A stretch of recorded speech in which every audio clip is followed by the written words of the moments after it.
nuevamente conversando de Forspa, agradeciendo la presencia nuevamente del ingeniero René, servidores y del ingeniero Aníbal. Hola, mucho gusto. Pues hoy vamos a tratar un tema, Aníbal, René, que nosotros hemos vivido desde épocas de antaño. O sea, esto que vamos a hablar no es nuevo, pero pues lógicamente hasta el lenguaje, la comunicación, se va transformando, y ahora pues le llaman con un término muy rimbombante de las industrias 4.0. ¿Ok? Les llaman las industrias 4.0. ¿De qué se trata este asunto de las industrias 4.0? Pues se trata de que son aquellas industrias de innovación, ¿no? De propuesta, de nuevas propuestas tecnológicas que van incorporando dentro de sus procesos la inteligencia artificial, el Big Data, la robótica, la nomótica, ¿no? Que es otro asunto que también podríamos mencionar, y ojalá y nuestros escuchas, nuestros suscriptores realmente pues nos ayuden también a investigar y nos retroalimenten en este sentido. Y fíjense que les decía yo que este cambio técnico o este cambio tecnológico, pues primero no es nuevo. ¿Y por qué no es nuevo? Porque Aníbal, René, nosotros fuimos escalando en esa incorporación de la inteligencia artificial. Tú, Aníbal, en el sentido aquel gran proyecto que nos vendieron del control del proceso a través de satélite, que ahorita tú nos vas a platicar un poquito de ello. Y lógicamente, René, pues tú en el aspecto más técnico, en el sentido de árboles de producción, válvulas, controladores, ¿no? Entonces, vamos a platicar un poquito de ello, y ojalá y en ese tenor de que realmente tenemos que ir visualizando esos cambios. ¿Qué nos puedes contar, por ejemplo, Aníbal, de esa incorporación de control operacional vía satélite? Ya. Que comenzó prácticamente en los años, ¿qué? 84, más o menos. ¿No? Voy a hacer un pequeño, digamos, introducción histórica para poner a toda la gente en contexto. Casi nosotros empezamos la comunicación a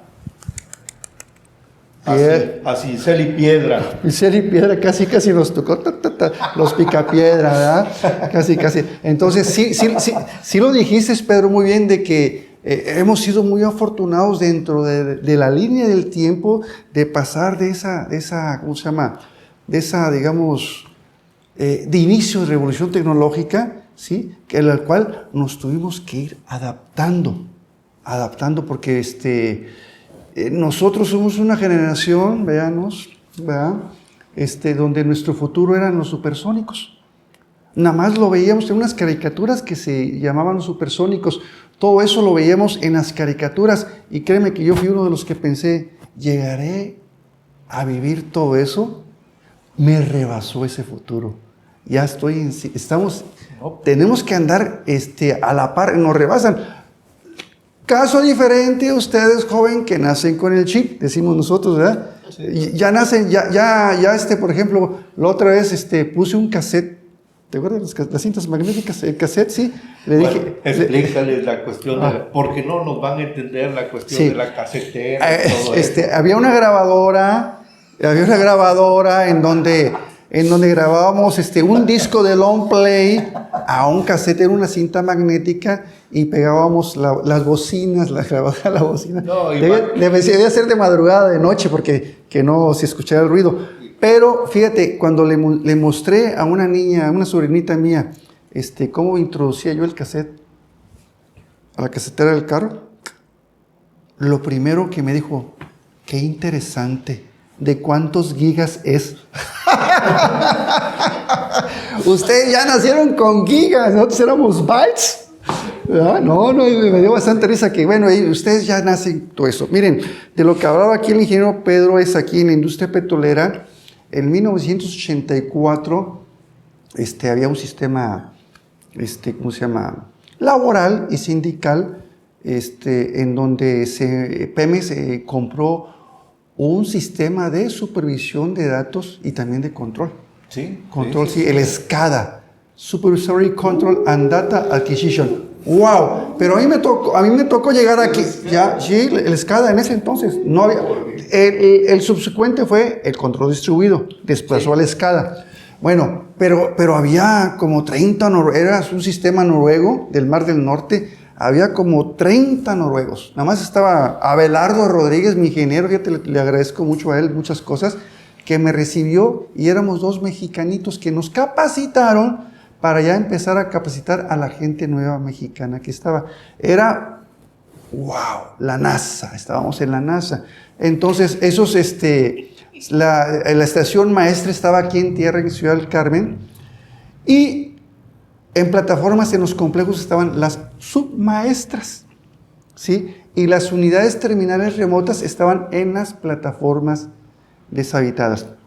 Pedro, antes el control, antes de SCADA, el hábito era por radio, el operador te pasaba a la lectura.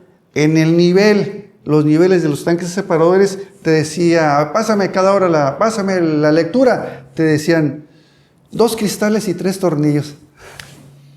Era la medida. Eran las mirillas, las famosas mirillas. Las mirillas, bueno, y la presión, pues, iban, checaban, bueno.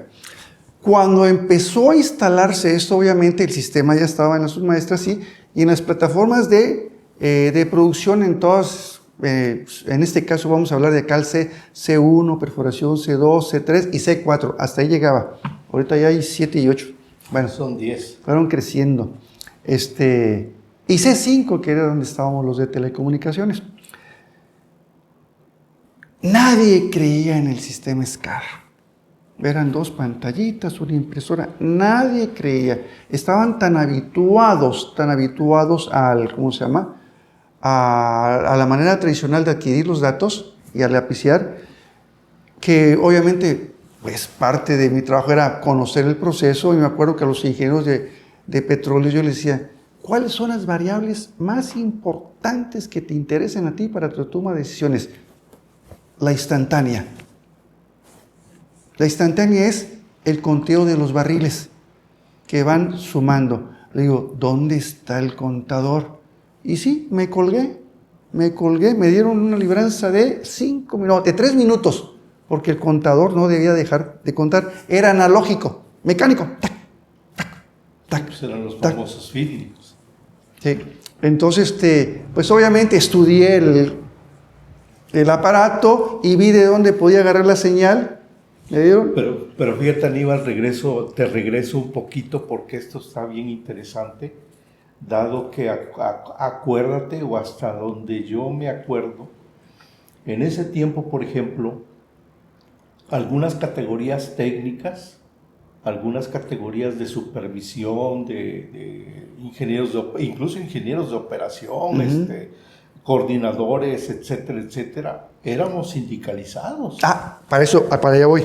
Porque hubo un tremendo problema, un choque de trenes entre el sindicato Sí, sí. Y la nueva tecnología. Sí, bueno, para allá voy, porque te me adelantaste tantito, pero ya estoy cerrando. Mira, porque ¿cómo se llama? Por ejemplo, al superintendente, entonces era un ingeniero de México, ingeniero Hurtado, joven también y muy, muy abierto a los sistemas de control, lo capacité y todo eso. Me dice, Aníbal, quiero ver en la pantalla estas variables. Pues obviamente le diseñé el diagrama de flujo, los separador 1, separador 2, las variables, la lectura, entonces ya estaba viendo. ¿Qué crees que pasó, Pedro? ¿Sí? Yo les decía oye, se te está vaciando el separador 1. No, a ver, hablaban por radio y el operador decía, no, hay 3 cristales. Le dije, no, ves a ver. Mentían. Ni siquiera se trepaban al, ¿cómo se llama? Al separador. Entonces, el sistema SCADA se tornó en un chismoso. ¿Sí? ¿Y quién operaba el sistema SCADA? Un servidor, y me metí en problemas sindicales, Pedro. ¿Por qué? Porque el sistema se oponía a los sistemas de control, porque al final de cuentas también hay que reconocerles, los sistemas de control te facilitan la operación, pero reducen plazas de trabajo. Claro. Reducen plazas de trabajo. Entonces, la automatización y robótico está bien chido, pero es desempleo. Es empleo. Entonces, el sindicato tenía que cubrir. Entonces, yo batallé mucho, me mandaron llamar. Sí, era un show. Pero eso tenía que avanzar. Pero entonces yo me acuerdo muy bien que en perforación, la TR, le decía yo, la TR tiene 70 kilos.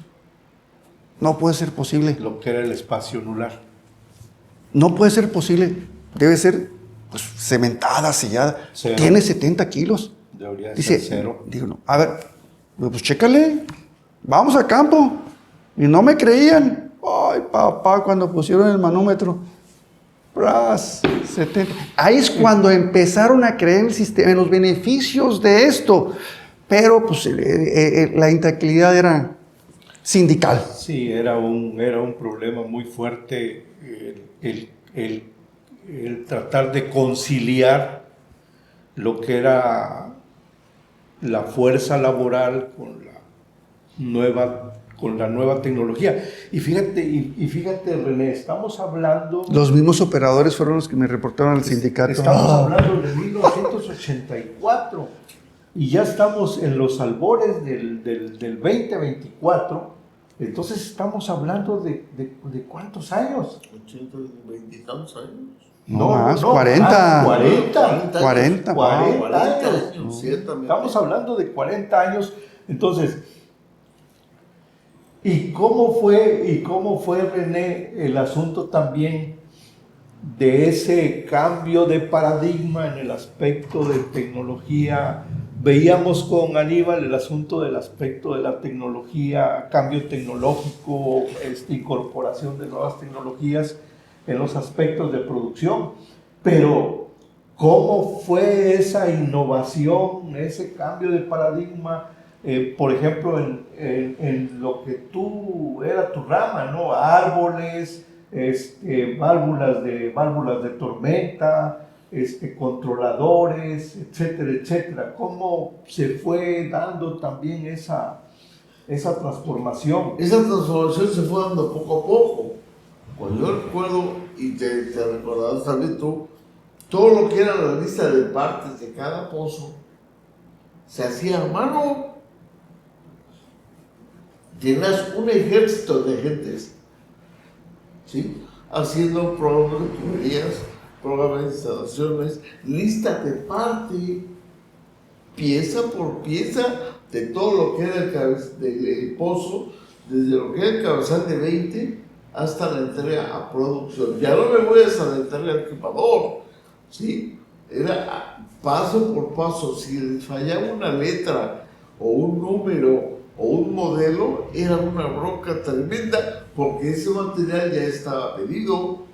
¿Por qué? Porque la letra que tenía Juanito, pues no la entendía nadie. Y tenía que hacer 20 listas. El script. Sí, porque cada pozo es un traje a la medida. Sí. ¿Sí? Y entonces la letra de Juanito no la entendía Fernando, Rogelio escribía de otra manera, este es un 7, pues es que parece 2, ¿sí? Y de ahí fue un relajo. Posteriormente vino la época en que empezó a entrar lo que era la computación, Sí. ¿sí? Y otra bronca, ¿por qué? Porque eran cursos y cursos y cursos para la gente de Pemex, para que aprendiera a manejar una computadora, porque las computadoras se convirtieron en un equipo de trabajo personal. Sí, de primera necesidad Ya era, ¿no? Ya era. Entonces, ¿quién estaba a cargo de esas computadoras? La gente que hacía las listas de parte a mano. ¿Te acuerdas de Rafael Fang? Sí, Ujú, sí. ujú. Entonces, un ejército ¿Cómo no? de gente, ¿no? Entonces, poco a poco, la misma gente de Pemex como que salía de su estado de confort, porque estaba entrando también a otra etapa de tecnología, a otra etapa, a otra era de conocimientos, ¿sí? Habilidades, competencias. Habilidades, competencias, conocimientos, y no nada más era te mando al curso y te doy la computadora, no, estaban sometidos ya a un examen, y si no pasamos ese examen, pues la otra oportunidad sí, pero hasta dentro de un año. Entonces poca gente pasaba. Eso por un lado. Por otro lado, en el área que yo manejaba, que eran válvulas, existían nada más lo que era la operación de la válvula mecánica a través de unas cajas de engrane y a través de el clásico volante. Posteriormente, Sí, era completamente manual. Era manual. completamente manual. La única válvula que era neumática, Que tenían las consolas, ¿no? así es, era la segunda válvula del medio árbol. La subsuperficial. Así es, que ya tenías tu cilindro, pero eran unos monstruos de cilindros, ¿eh? Sí. Que estaban igual de una manera semiautomática, pero en la misma plataforma. Nada de que estaban a control remoto, nada de que estaba No, en una plataforma y el resto era en otro lado. Teníamos o siempre habíamos tenido controles o a través de pilotos por alta y por baja presión. Así es. Entonces, eso mandaba a una consola a través de esos pilotos que eran completamente mecánicos a través de la neumática. Sí. Y operaban. Pero fíjense que, o sea, viendo esto, Aníbal, tanto el ejemplo de producción como el ejemplo de perforación, esto me da pie a caminar en este asunto hacia adelante y cómo actualmente estos cambios técnicos, estos cambios de tecnología, supuestamente se están dando de manera vertiginosa. Acelerada, ¿no? muy acelerada. Muy acelerada. Ok. Pero ahí viene la gran pregunta y ojalá y podamos ayudar a contestar, a dilucidar un poco esto para toda nuestra gente. Se dice que el cambio tecnológico ha ayudado al ser humano a incorporarse y adaptarse mejor a su entorno. Ok. ¿Realmente eso está sucediendo en nuestras industrias? ¿Contesto? Sí, Okay, adelante. Sí, cómo no. Pues es que toda la innovación tecnológica beneficia a las industrias. A todos los beneficios, sí. Entonces, a la masa laboral, le facilita la labor, sí. Inclusive uno desarrolla bastantes, ¿cómo se llama? Sistemas también para la mejora, sí. pero te esclaviza mucho en el tiempo. Mucho, mucho, mucho, te esclaviza mucho. Yo lo que entiendo, Aníbal, en lo que comentas, esa esclavización del ser humano hacia la tecnología está haciendo que esos sistemas, en lugar de facilitar realmente, yo así lo veo, Aníbal, así lo veo, René, en lugar de facilitar la adaptación de la persona a los procesos, de la persona a su trabajo, lo está haciendo esclavo precisamente de esas nuevas metodologías. Y nuevas dependiente, tecnologías. y dependiente, ¿por qué? Bueno, nosotros pasamos la transición, Sí. ¿verdad? De lo que es, digamos, análogo a digital, ¿sí? Somos híbridos, podemos trabajar de las dos maneras. Podemos lapiciar, decimos. Sí. Se va la energía, lapiciamos. Las actuales generaciones, se va la energía, colapsan. No sacan la chamba. Se les cae todo el teatro. Pero René, eso también se está presentando en los procesos productivos. Claro, se cierran los pozos, vuelven a abrir. ¿Cómo? Los pozos se cierran automáticamente y después tienes que echar mano, valga la redundancia, como de palabras, de trabajos manuales Sí. para poder ir y Sí. regresar a activar. Sí, hay esos pozos. que reincorporar la producción poco a poco. Y que no colapse la Ahora, mira, ahí te va. organización. Voy a regresar a este ejemplo, esta anécdota de la vida real que me pasó del sistema SCADA. Porque aparte de la adquisición de datos, era el control. Entonces, me tocó instalar, en ese entonces era la plataforma satélite de acá al Golfo. Ahorita es un complejo. ¿sí? Bueno, hace poquito, Aníbal, fíjate. Ayer. Hace poquito me encontré es que yo estuve conjuntamente con un ingeniero de operación precisamente en el arranque de acá al Golfo con el remoto. ¿Tú estabas ahí? Yo estaba ahí. Aníbal. Fíjate, nada más. Bueno, pues yo instalé. Ahí les va. Ahí les va, sí.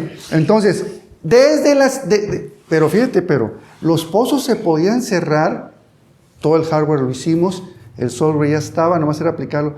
Desde acá al C, el complejo, acá al Golfo, cerrar el pozo. Sí. Pero también hicimos la prueba para cerrar desde Ciudad del Carmen, se podía cerrar. Okay. Y todavía hicimos la prueba desde la Ciudad de México, se podían cerrar los pozos, ¿sí?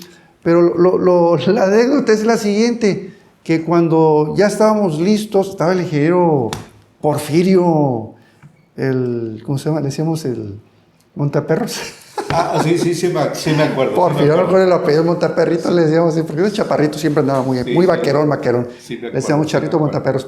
Oye, pues como ingeniero de producción, sí, lo llevamos, sí, a ver, por radio, cierra primero, los pozos, cada pozo de acá al Golfo, bueno, en ese entonces todos producían 20,000 barriles, solitos, sí. Tenían la energía del campo y solitos, fluían solos, sí. Entonces cerramos el primer pozo, nos emocionamos, a ver el otro, nos emocionamos, llevábamos 8 pozos cerrados, sí, 160,000 barriles diferidos.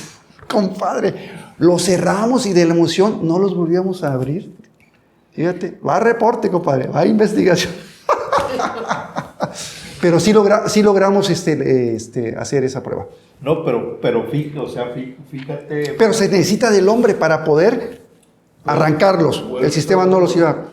Fíjate, René, cómo todas estas cuestiones, ¿no?,